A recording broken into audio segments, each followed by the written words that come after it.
Notice this is between 11 right here, roughly 11,600 years ago and about 14,000 years ago. Look at what happened right here. You can see right around 15,000 years ago, the climate is actually, if we took this thing out of here, you can see there's almost a trend upwards that gets interrupted right here.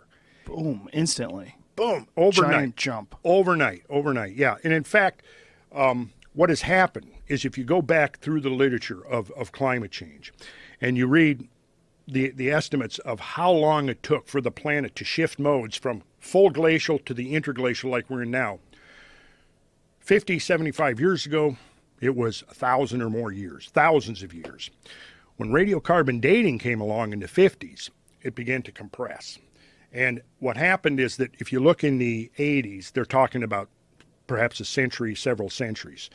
Now comes the Greenland ice cores and other ice cores and other proxies, deep sea cores and so forth, and the correlation of all of this evidence. And it goes from centuries to decades. Well, as the ability to perceive these changes with ever greater precision and ever greater resolution has evolved, it's gotten to now where the climate change that took us from glacial to interglacial happened in less than 5 years.